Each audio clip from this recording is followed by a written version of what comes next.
샬롬, 엘레나는 알고 있다. 첫 번째, 우선 오른발을 바닥에서 몇 센티미터 가량 들어 올려 허공에 내디디면서 왼발을 어느 정도 지났다 싶으면 거기에 발을 내려놓는 것이 요령이지. 그게 전부야. 그 이상도 그 이하도 아니라고 엘레나는 생각한다. 그러나 그렇게 생각했고 그녀의 뇌 역시 움직이라는 명령을 내렸음에도 오른발은 꿈쩍도 하지 않는다. 발이 올라가지 않는다.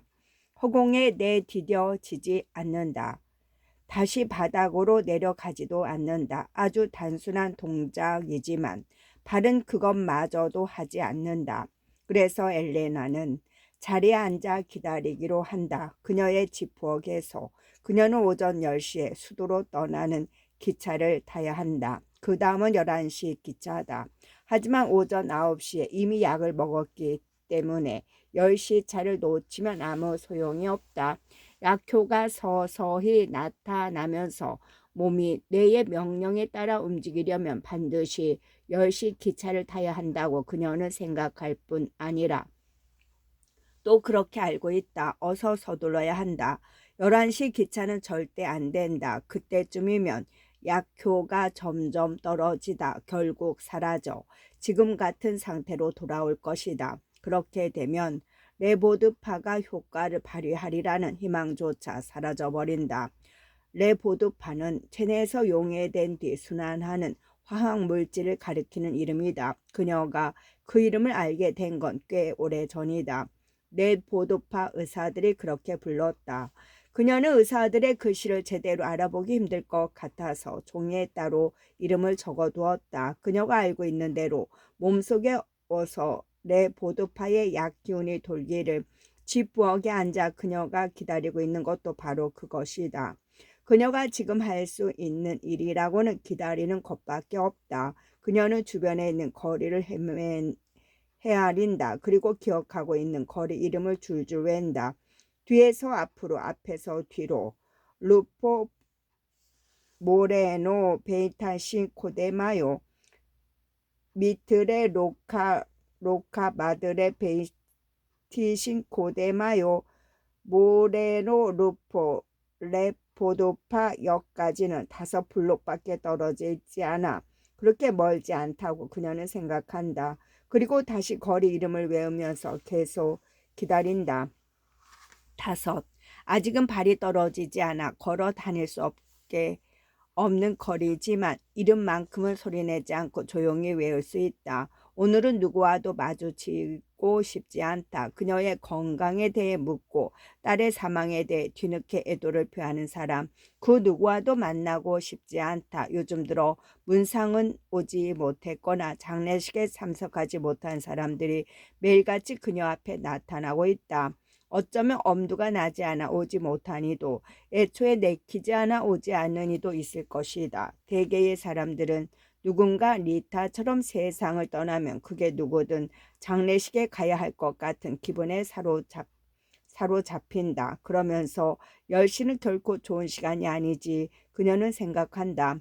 역에 가려면 은행 앞을 지나야 하는데 하필 오늘이 연금 수령일이라 이웃과 마주칠 가능성이 아주 높기 때문이다. 그것도 여러 명과 은행 개점 시간은 10시 그 무렵이면 기차가 역으로 들어올 것이고 그 전에 그녀는 손에 기차표를 쥔 채 기차에 오르기 위해 플랫폼 가장자리로 다가갈 것이다.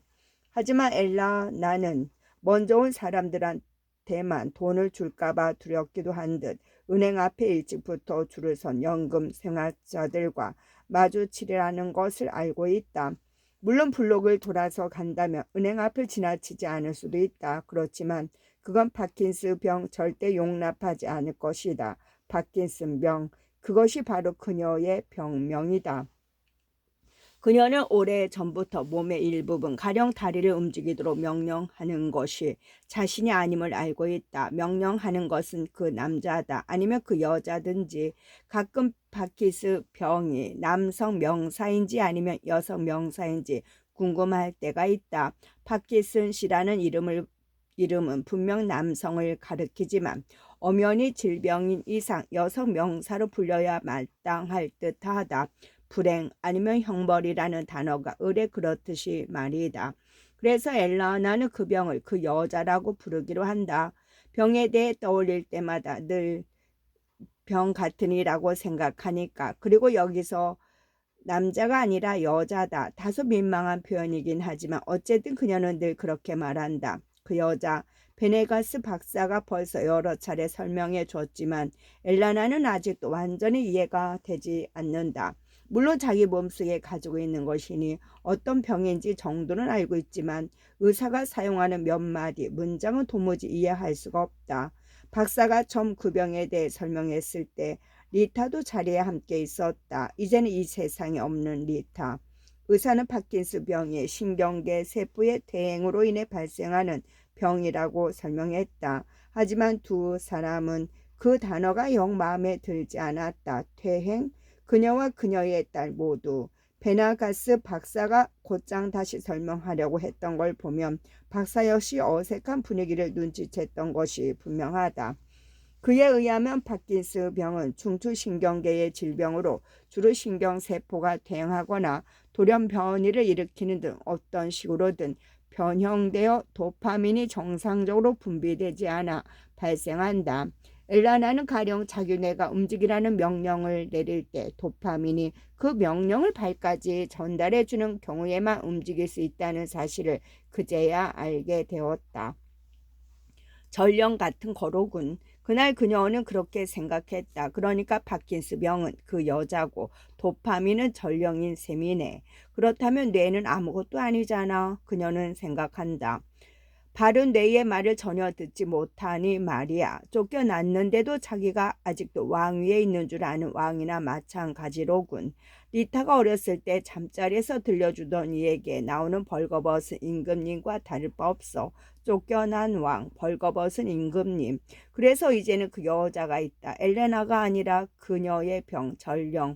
그리고 쫓겨난 왕, 역으로 가기 위해 지나야 하는 거리 이름을 줄줄 외웠던 것처럼 이제는 그 이름들을 계속 되풀이한다. 이름들은 그녀가 기다리는 동안 벗이 되어준다. 뒤에서 앞으로, 앞에서 뒤로. 그녀는 왠지 벌거벗은 임금님이 마음에 들지 않는다.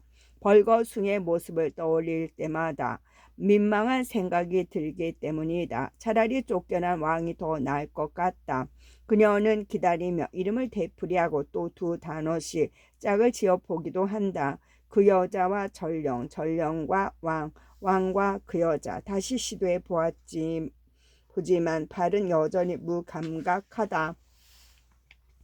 명령을 따르지 않을 뿐 아니라 아예 들으려고도 하지 않는다. 귀머거리 발. 엘라나는 차라리 발에게 크게 소리라도 지르고 싶다. 발들아 당장 움직여. 심지어 욕이라도 시원하게 내받고 싶다. 이런 빌어먹을 당장 움직이란 말이야. 하지만 그래봐야 아무 소용없다는 것을 그녀도 잘 알고 있다.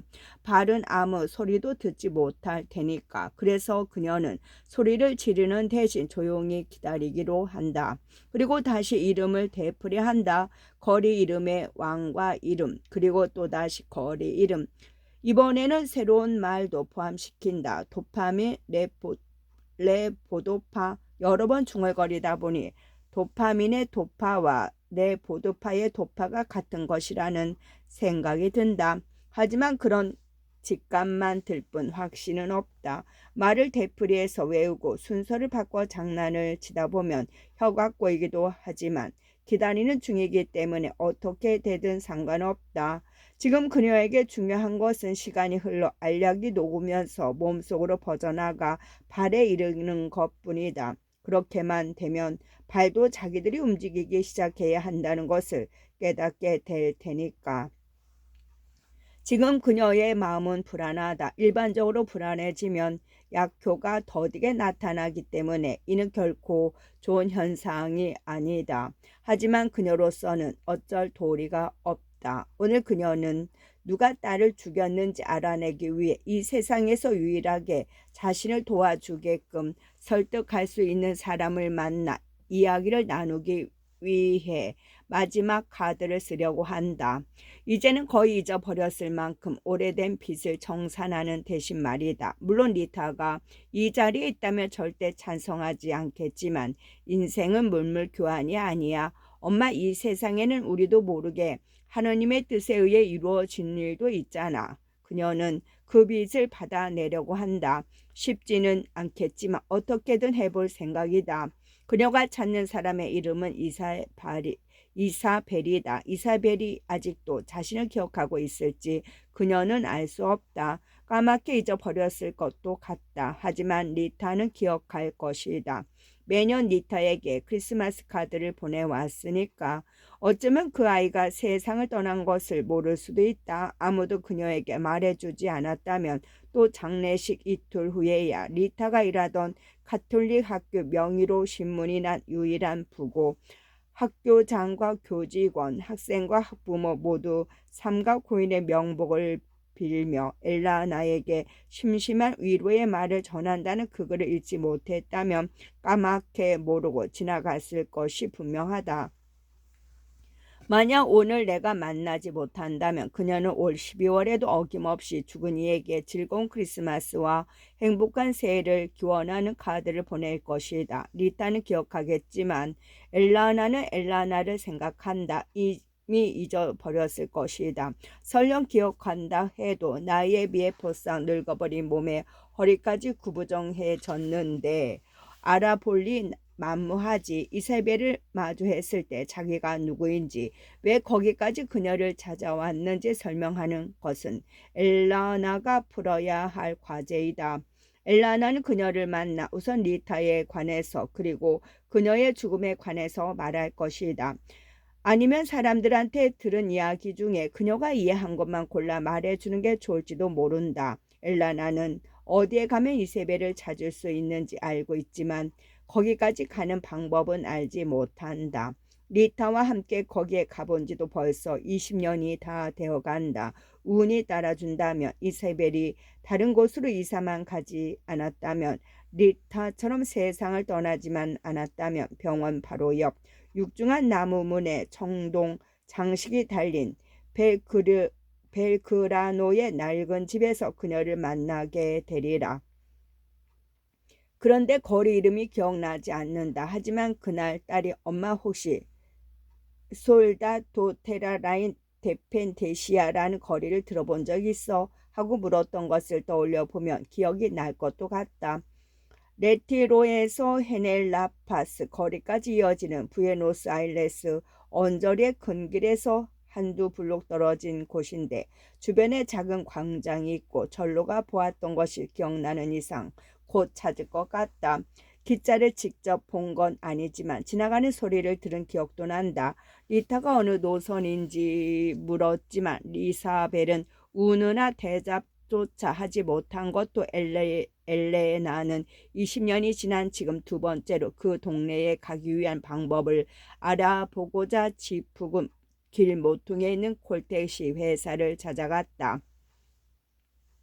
그곳은 엘라나가 신혼 때 이사 온 후로 매일같이 빵을 사러 가던 빵집이 있던 자리인데 몇 년 전 갑자기 빵집이 사라지고 콜택시 회사가 들어왔다. 그녀가 처음 만난 운전사는 자기가 신입이라 잘 모른다고 양해를 구하면서 사장에게 가 엘라나가 한 말을 그대로 반복했다. 레티로에서 헤렐랄파스 거리까지 이어지는 부에노스아이레스 언저리의 큰 길에서 가깝고 주변에 전로가 보였다는데요. 그러자 사장이 대답했다. 그러면 리베르타도르 거리를 말하시는 거구만요. 그 말을 듣자 엘레나는 거리 이름이 기억났다. 맞아요. 리베르타도르라고 했어요. 우선 벨그라노로 간 다음 작은 광장까지 갔던 것 같아요. 그럼 오엘로스를 말하시는 거네요. 방금 일을 마치고 돌아온 운전사가 말했다. 거기까진 잘 모르겠어요. 엘레나가 대답했다. 오에로스가 맞아요. 운전사가 자신있게 말했지만 엘라나는 정확하게 기억이 나지 않았다.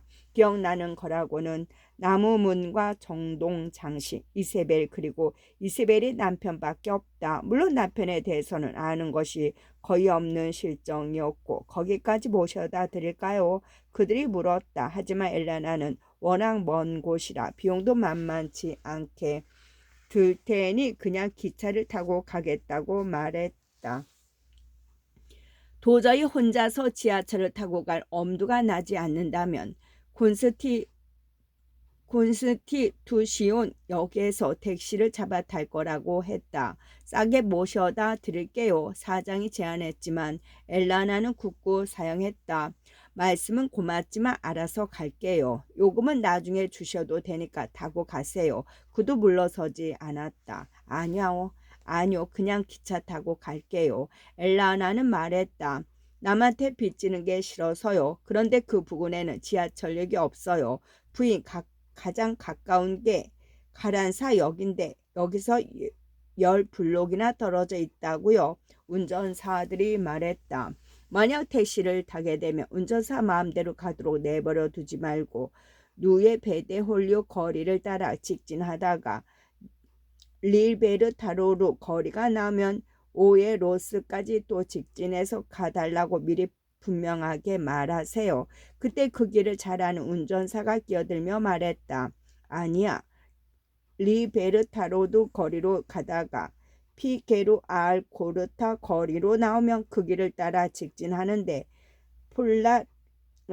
폴라레타리오가 나오기 전에 좌회전해서 스페인 기념비까지 갔다가 거기서 다시 리베르타로도 거리를 따라가야 한다고. 아니면 팔레르모 경마장에서 들어가든지. 그러자 사장이 덧붙여 말했다. 어느 경우든 운전사가 자기 마음대로 가도록 내버려 두면 안 돼요. 정말 우리 차 안 타고 가실 겁니까? 하지만 엘라나는 아무 대답도 하지 않고 나가버린다. 이미 자신의 뜻을 분명하게 밝힌 데다 같은 물음에 2번씩 대답하는 것이 너무 힘들었기 때문이다. 콘스티투시온, 루에 베데홀리오, 리베르타로르, 피게로 알코르타, 폴라레티리오, 스페인 기념비, 리베르타도르, 오에로스, 청동 장식이 달린 나무문, 대문, 오에로스, 리베르타도르, 누에 베테홀리오, 콘스티투시온, 뒤에서 앞으로, 앞에서 뒤로. 그런데 이름을 외우는 도중 경마장을 어디에 집어넣어야 하는지 기억나지 않는다. 그녀는 기다린다. 생각한다. 다시 거리를 헤아린다. 반드시 받아내야만 하는 빚을 받으러 가려면 일단 역까지 5블록을 가야 하고 한 번도 안 가본 혹은 가봤더라도 기억이 나지 않는 많은 블록을 지나야 한다. 왕관 없는 왕. 그 여자 그녀는 앉은 자리에서 오른발을 위로 올려보려고 한다. 그러자 발이 드디어 명령을 알아들었는지 천천히 올라간다. 이제 준비가 됐다는 것을 그녀는 안다. 그녀는 앉은 채로 허벅지에 손바닥을 얹고 무릎이 직각이 되도록 2발을 가지런히 모은다. 그리고 나서 오른손을 왼쪽 어깨에, 왼손을 오른쪽 어깨에 올리고 의자에서 몸을 좌우로 흔들다 반동을 이용해 자리에서 일어난다. 베네가스 박사가 진료 때 가르쳐준 자리에서 일어난 방법이다. 그녀는 이 방법이 더 어렵다는 것을 알고 있지만 기회가 될 때마다 이렇게 일어나려고 시도하고 연습한다. 다음 진료 시간에 자신이 많이 연습했다는 것을 보여주고 싶기 때문이다. 리타가 싸늘한 주검으로 발견되기 보름 전 가장 최근에 진료를 받았을 때 베네가스 박사가 한 말 때문이기도 하지만 무엇보다 엘라나는 의사를 놀라게 하고 싶었고 자기도 할 수 있다는 것을 분명하게 보여주고 싶었다. 그녀는 방금 일어난 의자 앞에 서서 오른발을 바닥에서 몇 센티미터가량 들어 올린 다음 앞으로 천천히 움직인다. 그리고 왼발을 지나 보통 한 걸음이라고 부를 수 있는 정도의 거리가 됐다 싶은 곳에 오른발을 딛는다. 이제 왼발이 똑같은 동작을 할 차례다. 정확히 같은 방식으로 위로 들어 올린다. 허공에 내딛는다. 아래로 내린다. 위로 들어 올리고 허공에 내딛고 아래로 내린다. 그게 전부다. 그 이상도 그 이하도 아니다. 이제 10시 기차를 타기 위해 역까지 걸어갈 차례다. 리타는 비가 온 어느 저녁에 세상을 떠났다. 그녀의 방 창턱에는 유리로 된 바다사자 인형이 놓여 있었는데 비오기 직전 공기 중의 습도가 100%에 가까워지면 보라색이 도는 분홍빛으로 변했다. 그녀가 죽던 날에도 그 빛깔을 띠고 있던 인형은 리타가 어느 여름 마르데 볼라타에서 산 것이었다. 엘라나와 리타는 짝수 해마다 휴가 여행을 떠났다. 엘라나가 병에 걸리면서 거동이 어려워지기 전까지는 홀수 해에는 집에 머무르면서 그동안 저축한 돈을 이용해 집에 페인트 칠을 하거나 더 미룰 수 없는 일들을 처리했다. 가령 파손된 수도관을 수리하거나 낡은 흙벽을 갉아먹는 벌레를 세제로 죄다 잡은 다음 구덩이를 새로 파서 묻어버리는 일, 못쓰게 된 매트리스를 바꾸는 일 등 그들이 집에 머물렀던 마지막 홀수 해에는 나무 뿌리가 뒷바닥에 깔린 타일의 절반가량을 들고 일어나는 바람에 타일을 전부 바꾸어야 했다. 심지어 그 나무가 그들이 키웠던 것도 아닌 울타리 너머에서 자라던 먹구슬 나무였는데 억센 뿌리가 그들 집안으로 야금야금 땅을 파고 들어온 모양이었다. 마르델 블라타가 휴가를 갈 때면 그들은 언제나 콜론 거리에 있는 방 2개짜리 아파트를 빌렸다. 아파트에서 한 블록만 지나면 거리는 언덕을 따라 올라가다 다시 바다를 향해 내려갔다.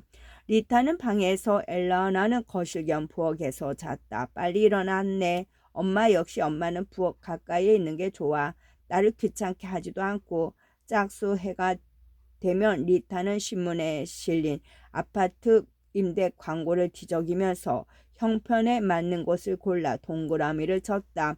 그런 다음 주인이 가장 근방에 거주하는 아파트를 골랐다. 그러면 돈을 지불하거나 열쇠를 받으러 멀리까지 갈 필요가 없기 때문이다. 만약 다른 조건이 거기라면 접시가 한 개 많든 적든 소파의 천이 좋든 나쁘든 휴가에 큰 영향을 미치지는 못할 것이었다. 계약을 하러 갈 때면 언제나 둘이 함께 갔다. 그래봐야 단기 임대에 불과했지만 그들은 늘 아파트 사진을 요구했다.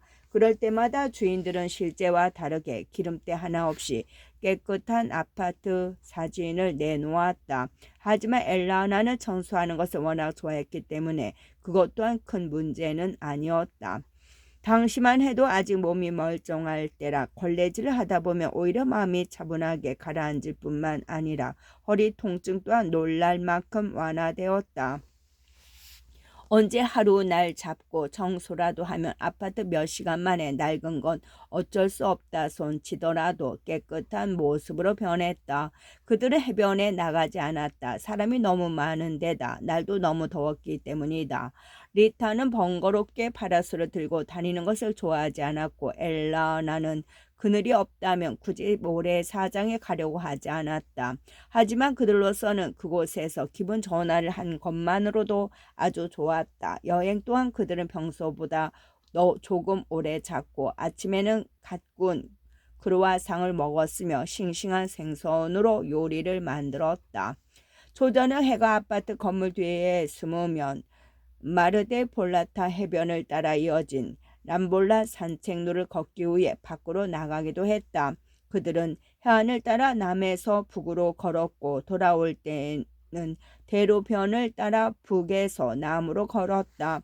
그들은 말다툼을 벌였다. 매일 저녁만 되면 어김없이 어떤 문제든 가리지 않고 사실 중요한 것은 문제가 아니라 그들이 택한 대화 방식 즉 싸움을 통해 자기의 생각을 전달하려고 하는 대화 방식이었다.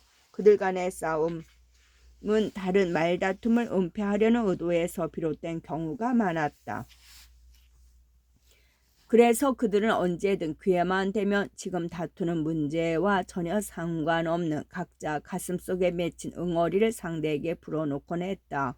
마치 내뱉은 말 한마디 한마디가 채찍으로 변해버리는 것처럼 누가 먼저 때리면 나머지도 맞받아치는 식이었고 그러다 보면 결국 채찍질이 연달아 이어질 수밖에 없었다. 그들은 가시돋친 말을 채찍처럼 휘두르면서 서로의 육체에 쓰라린 상처를 입혔다. 하지만 누구도 고통을 호소하지 않고 계속 때리기만 했다. 그러다 보면 둘 중 하나가, 대개의 경우 리타가 결국 싸움을 포기하고 화가 난 채로 씩씩거리면서 2미터가량 쌩하고 앞질러 가버리곤 했다. 그러나 사실 리타가 싸움을 그만둔 것은 마음이 아프거나 흥분해서라기보다 자신의 말이 두려워서였다. 어느 해 휴가 전날 그녀는 마르테 폴리타 한 가게에서 유리 바다사자 인형을 봤다.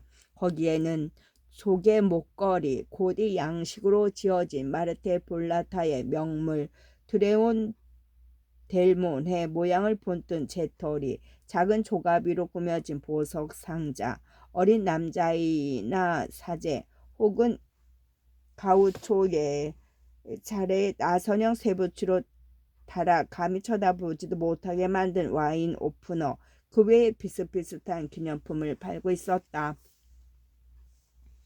진열장 앞에 선 리타는 갓 손질한 검지손가락으로 유리를 치면서 엘라나에게 말했다. 만나기 전에 저거 살 거야. 날씨를 알아맞히는 바다사자 인형. 해가 나면 파란색, 비가 오면 분홍색, 진열장 유리창에 붙어있는 팻말에는 손글씨로 쓴 파란색 대문자로 그렇게 적혀 있었다. 하지만 엘라나는 동의하지 않았다. 힘들게 일해서 번 돈을 왜 저런 하찮은 걸 사는데 낭비하려고 하는 건지. 엄마, 난 마음에 드는 물건이 있으면 살 거야. 엄마는 쾌락 기능이 심하게 위축된 거라고. 그런 얘기라면 이제 그만하자꾸나. 하기야 위축된 걸로 따지면 은행에 있는 내 남자친구만 할까 싶다마는 적어도 나한테는 나를 사랑하는 남자라도 있지. 그래. 그래서 네 삶이 행복하기만 한다면야. 맞아. 엄마 곁에서는 행복이 쉽지 않으니까. 엄마, 최후의 인격을 가했다고 생각한 리타는 앞으로 성큼성큼 걸어나갔다. 뒤에 젖은 엘라나는 일정한 거리를 유지하면서 딸이 간 길을 따라갔다. 하지만 리타는 채 몇 걸음 걷기도 전에 다시 독서를 퍼부었다. 엄마는 그런 카탈스러운 성격을 고치지 않으면 절대로 행복해질 수 없을 거야. 하기야 그건 타고난 거니까 누구 훔쳐갈 수도 없겠지. 그래, 그렇겠지. 엘라나는 쌀쌀맞게 대꾸했다. 그리고 두 사람은 아무 말도 하지 않았다. 그저 호텔 프로빈시알까지 쭉 걷다. 앞에 이르면 돌아서서 다시 남쪽으로 향해 갔다. 두 사람은 매일 같은 일상을 되풀이했다. 산책, 독설, 멀어지기, 그리고 마침내 친부. 나누는 말이 수시로 바뀌었기 때문에 싸우는 이유도 늘 달랐다. 하지만 날카로운 목소리와 말투, 일상은 결코 변하지 않았다. 한동안 그들은 유리 바다사자 인형을 절대 입에 올리지 않았다. 그러던 어느 날 오후 기념품과 조개 목걸이를 파는 가게 앞을 지나던 중 엘라나가 웃으며 말했다. 예, 후한 신부님께 저 사제 와인 오프너를 선물해 드리지 그러니. 하지만 리타는 엄마의 말이 하나도 웃기지 않았다. 엄마는 참 못됐어. 보름이 다 되기 전에 리타는 이미 공인한 대로 날씨를 알아맞히는 유리 바다사자 인형을 샀다. 그녀는 현금으로 값을 치렀다. 학교에서 정시 채용되어 계좌로 월급을 받기 시작하면서 발급한 직불 카드가 있었지만 혹시나 도난 당할까 무서워 절대 들고 다니지 않았다. 그녀는 인형이 깨지지 않도록 종이로 여러 겹 포장해달라고 신신당부했고 그들은 종이 대신 올록볼록한 공기 방울이 달린 비닐로 인형을 감싸 주었다. 덕분에 그녀는 휴가가 끝나고 집에 돌아간 뒤에도 무료할 때마다 공기방울을 툭툭 터뜨리며 놀았는데 아무튼 버스를 타고 집으로 가는 내내 그녀는 바다사자 인형을 신주 딴지 모시듯 무릎에 조심스럽게 올려놓고 있었다. 엘라나는 리타의 다른 물건과 마찬가지로 그 인형을 아직 보관하고 있다. 어느 이웃한테서 받은 한때 29인치짜리 텔레비전이 포장되어 있었지만 이제는 리타의 물건이 담겨있는 종이 상자에 이웃집 남자가 다른 쓰레기와 함께 내다 버리려고 하기에 가져가도 되겠느냐고 묻고 얻어온 것이었다. 리타의 물건을 보관하려고요. 그녀가 말했다. 그러자 남자는 아무 말 없이 애도를 표하는 듯한 표정을 지으며 상자를 건네주었다. 심지어 그는 그녀가 상자를 집 안으로 가지고 들어갈 수 있도록 도와주기까지 했다. 엘라나는 그 상자 안에 딸의 물건을 모두 집어넣었다. 옷을 제외한 모든 것을. 차마 옷까지 상자에 처박아 둘 수는 없었다. 옷에는 냄새가, 딸 아이의 냄새가 고스란히 배어 있었기 때문이다. 옷은 각종 세제로 1000번을 빨아도 언제나 살아생전 고인의 냄새를 그대로 전달한다는 것을 엘라나는 알고 있다. 그것은 고인이 생전 사용하던 향수 냄새나 탈취된 냄새도 때 묻은 옷을 세탁하기 위해 넣은 하얀 세제 냄새도 아니었다. 엘라나의 옷에서 같은 냄새가 나지 않는 걸 보면 집의 냄새나 가족의 냄새 역시 아니었다. 그건 죽은 이가 살아생전 몸에서 풍기던 냄새였다. 리타의 냄새. 엘라나는 옷에 코를 대고 아무리 냄새를 맡아도 딸이 나타나지 않자 견딜 수가 없었다. 남편의 옷에서도 똑같은 경험을 했지만 그때만 해도 자식이 죽고 난 뒤 냄새를 맡을 때가 훨씬 더 가슴 아플 수 있다는 것을 전혀 몰랐다. 그래서 옷만큼은 집어넣을 수 없었다. 그렇다고 성당에 가져다 주고 싶지도 않았다. 그랬다가는 언젠가 리타의 초록색 스웨터를 입은 누군가가 모퉁이에서 나타날 것 같았기 때문이다. 그래서 그녀는 딸의 옷을 뒷마당에 쌓아놓고 모두 태워버렸다. 다 태우는데 성냥 4개가 들었고 가장 먼저 불이 붙은 것은 나이롱 스타킹이었다.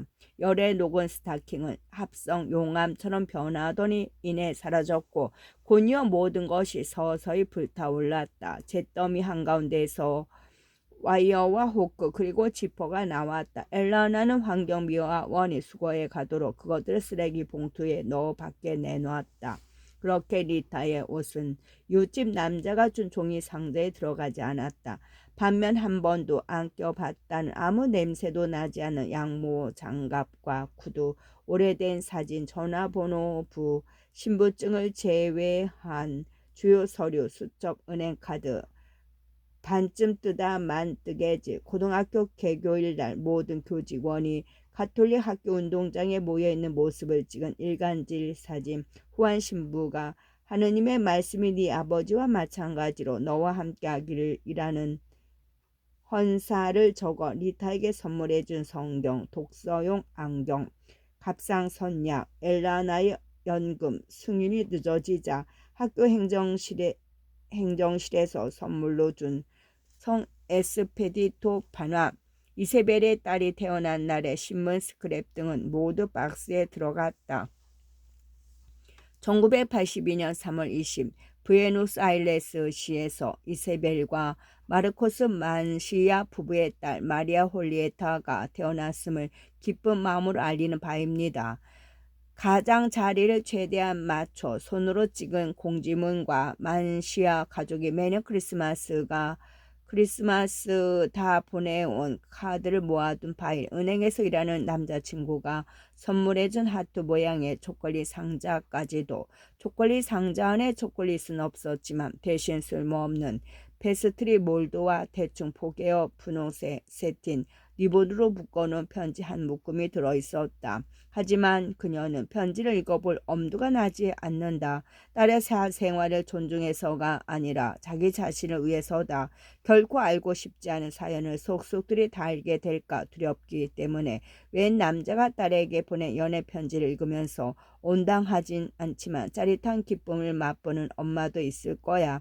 엘라나는 생각한다. 그건 딸이 이제 어엿한 여인이 되어 누군가에게 사랑받는 거, 태어나고 성장하고 자손을 낳고 죽음으로써 종족에 대한 의무를 다함과 동시에 자신이 넘긴 바통을 이어받아 이 세상에 제 역할을 다 해내리라는 것을 의미하니까. 엘라나는 편지 묶음을 보면서 어쩌다 바통이라는 말이 떠올랐는지 생각해 본다. 바통. 하지만 리타는 그렇지 못했다. 리타는 배우자를 찾는 젊은 여성도 아니었을 뿐만 아니라 노베트로 로베르토 알마다 또한 몇 년 전만 해도 그런 처지가 되지 못했다. 그들은 가장 가망도 없는 남녀이자 사랑의 패배자였다. 사랑이라는 게임에 한 번도 뛰어들지 않고 언제나 관중석에 가만히 앉아 구경만 했을 뿐 엘라나 생각에는 차라리 그때 딸이 게임을 완전히 포기했더라면 훨씬 더 나았을 것이다. 하지만 리타는 엘라나가 남편을 떠나 보내고 혼자 되었을 무렵 뒤늦게 게임에 뛰어들고 말았다. 엘라나는 당시 두 사람 사이에 별일이 없었을 것이라고 보고 있다.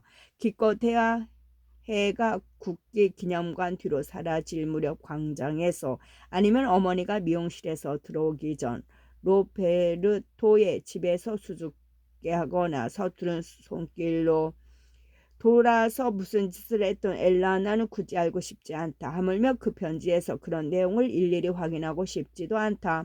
엘라나는 둘이서 무엇을 했느냐가 아니라 로베르토가 딸에게 어떤 답장을 했는지가 더 두렵다. 그래서 그녀는 세틴 리본을 풀지 않았다. 편지에 적힌 깨알 같은 글씨를 보지 않기 위해 나비 모양 매듭을 그냥 내버려 두었다. 그러곤 편지 묶음을 초콜릿 상자에 다시 집어넣은 다음 달라이의 냄새가 배어있는 것을 모두 태우고 남은 물건과 함께 이웃 남자한테서 받은 커다란 상자에 쑤셔 넣었다.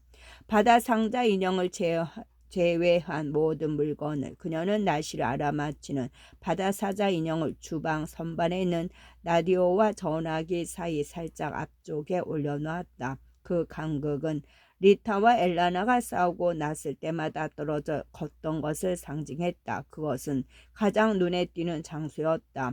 매일 바라보기 위한 리타가 죽은 그날 저녁비가 왔다는 것을 잊지 않기 위한.